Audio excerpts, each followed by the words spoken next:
One survivor told me that when she left, her ex didn't yell. He didn't beg. He didn't chase her. He just looked at her calmly and said, "You'll regret this for the rest of your life." At the time, she thought it was just something people say when they're hurt. But over the next 4 years, he took her to court over and over again. Custody motions, financial disputes, technical complaints that went nowhere, and he rarely won. But that wasn't the point. The point was that she could never fully escape him. This is vindictiveness, not conflict, not grief, punishment. And if you've lived through this, you know exactly what it feels like.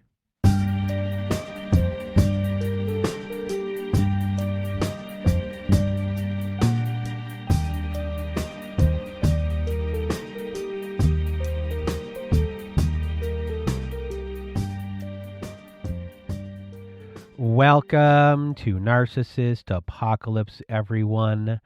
I am Brandon Chadwick, and today we're going to be talking about the vindictive narcissist.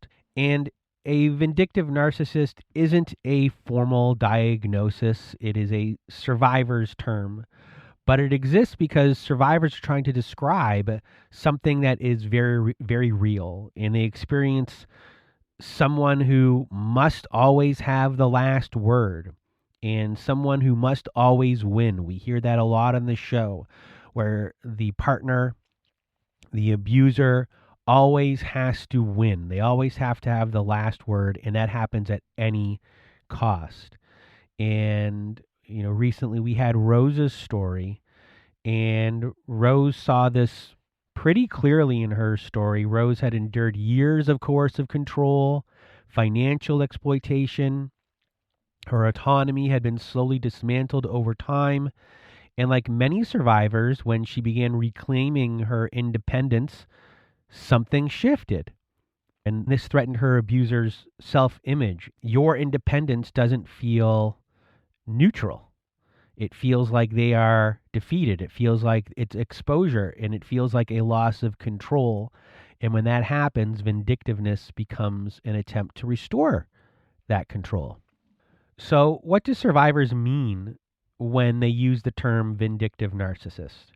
Well, they're actually describing someone who seeks revenge rather than a resolution. They punish others for perceived slights.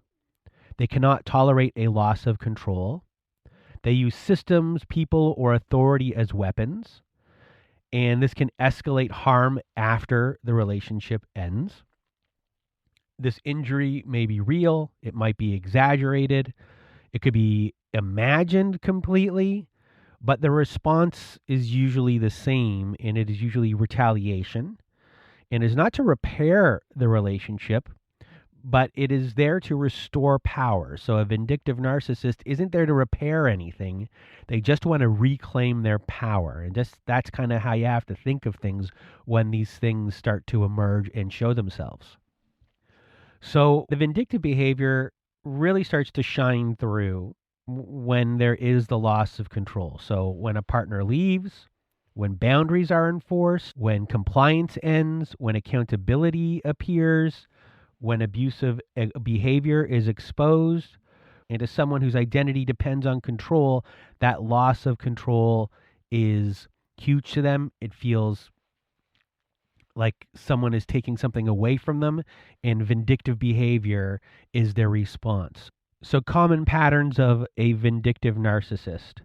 Punishment framed as justice, where the vindictive narcissist will insist that they're merely being fair, honest, or holding someone accountable, but at the same time they're engaging in major disproportionate retaliation. 2, they have an obsession with winning. We hear this a lot on the show. Coming to a fair resolution isn't the goal for a vindictive narcissist. They just want control, and the conflict continues long after. And it, for a lot of people, they're like, it just doesn't make sense at all. They weaponize systems. So a vindictive narcissist will weaponize courts, workplaces, social groups, finances, immigration status. We hear this from survivors on our podcast all the time, that Child custody becomes a huge tool for revenge by taking the victim to court, disrupting work, destroying their finances in the process. And smear campaigns happen with a moral justification. They just don't attack your character. They present themselves as the injured party who had no choice but to expose you.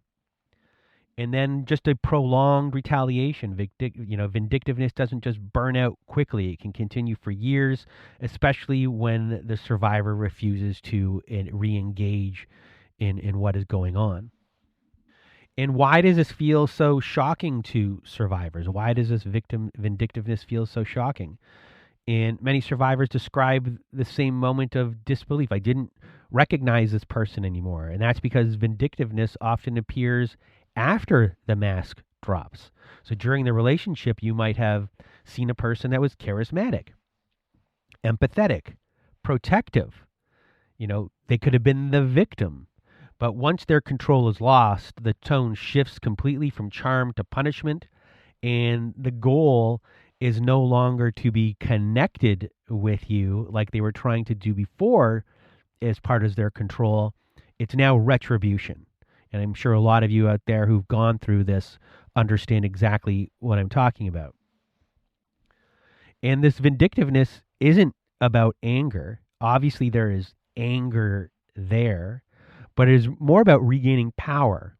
It's calculated, it's strategic. Sometimes it can be calm. And that's why survivors frequently feel targeted, studied, trapped in this never-ending conflict, and unsafe after leaving when it comes to the vindictive narcissist. And why does this term resonate? Because it's not like a real technical term used by therapists or psychologists or in a DSM-5 or anything like that. But this term resonates with a lot of people because the abuser here is relentless. There's a refusal to disengage. They need to punish rather than move on. There's a sense that peace itself is unacceptable to the abuser. And it names the experience of being treated not as a former partner, child, or a colleague, but as an enemy who must be defeated. And I think a lot of survivors feel that way, that eventually they become this enemy and you're in a war and you need to be defeated by this person. And one reason, or many reasons, why reasoning doesn't work and is the hardest thing a survivor will have to learn is that there is no reasoning with a vindictive narcissist. They just want their power and control back. And in many cases, survivors try to explain themselves, to reason, to prove fairness. But vindictiveness isn't about seeking fairness. It's about seeking control. And reasoning cannot resolve that at all because a vindictive narcissist wants the power imbalance to continue. So being able to reason with this is just not going to happen. They just want that power imbalance to continue. If you continue to try and engage in reasoning or this type of stuff, this will just prolong everything further and further and further. So part of understanding everything here, or to kind of get a turning point when it comes to the vindictive narcissist, is that you have to understand this is never about a resolution. It's about control. I know I'm hammering this home right now. But once that realization happens, you can stick, your focus to protection. I'm not going to persuade them. I'm going to protect myself. I'm not going to explain things to them. I'm going to reclaim myself. Try to put the focus back on you because you're never going to change their point of view. You're never going to change them trying to win. There's nothing you can do to change what's going on. The only thing you can do is protect yourself as best as possible and focus on yourself and your own mental health and your own self-worth and your own self-trust. Everything that has to do with the self, that's what you have to protect, and your children. So if this episode resonated with you, I want you to understand that, what happened to you is a pattern. We've heard this all the time on the show with an abuser like this. You're not alone. You can rebuild. We've seen it. We've heard it over and over on the show. Some people have to deal with this type of abuser for a very long time, and they don't stop. And for the ones that have to deal with the ones that aren't stopping, my heart goes out to you. The ones that are really dead set on winning, and to this day will not let it go. My heart goes out to all of you that have to deal with that. And I hope that everyone is staying safe. I hope this gave a little bit of validation to what you're going through, because dealing with a vindictive narcissist is just terrible, because you just want things to end and you want things to move on, and they're not letting that happen at all. So, as I said before, my heart goes out to you, and everyone who's listening, their heart is going out to you as well. So hopefully you enjoyed this episode or found it useful in some way. And for those of you that want to be a guest on our Survivor Story episodes, go to our website at narcissistapocalypse.com, click on the guest form button.